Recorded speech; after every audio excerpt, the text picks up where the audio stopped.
medyo may kalamigan nga po ang umaga namin. Kaya nagmo-moist po yung window glass. At naka-ready na nga rin po kami. Kahit malamig yung panahon, ay syempre araw po ng linggo ngayon. Kaya huwag nating kalimutan magpasalamat muna sa Panginoon. Kaya ayan po, papunta na rin po kami sa simbahan at nagpipicture-picture po muna kami dito. At ganun din po si Lily, inire-ready na sa kanyang sakayan para ready to buhat na lang po. At excited na nga rin po siya umalis. O diba? Ang ganda-ganda ng ngiti ng kapatid ko. At syempre, kukulitin ko siya dito. Kukunin na nga po siya ni Daddy at aalis na rin po kami. At yan na nga po. See you.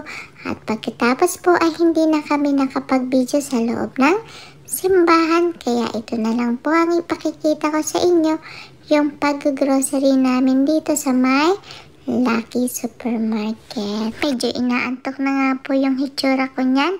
O siguro talagang nilalamig lang ako. Kaya para matamlay yung mukha ko. Pag uwi nga po namin ng bahay, ayan po, naglalaro na naman kami dito, magkapatid. At yan nga po, pinapakita ni Mami yung bago kong invention doon sa nilalaro ko, magnetic tiles. Yun na nga po yung mga nabuo ko.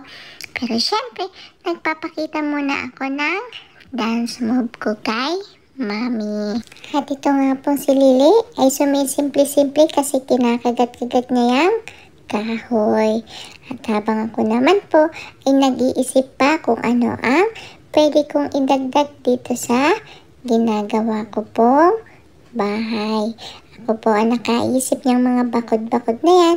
At syempre habang naglalaro po ako nito ay busy din po ako sa pinapanood ko sa television po.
Nagpatulong na nga rin po ako kay Kuya sa pag-ayos nito mga bakod. Kaya ayan po, tinutulungan ako ni Kuya.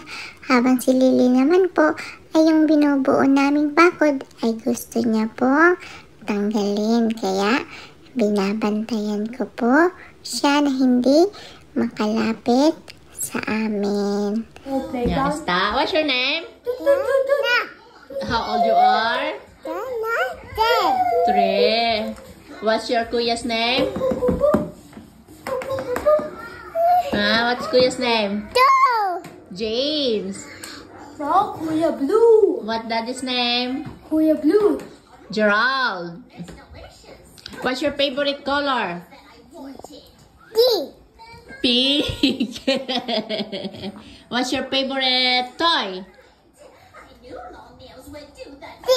Piano. What's your favorite food? What's your favorite food?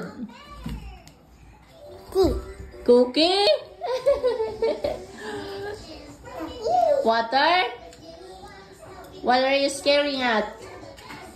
Are you scared and where? Buti na lang po nasasagot ko yung mga simpleng katanungan ni Mami sa akin. Yun lang po ang kwento ko po sa inyo today. Bye-bye po!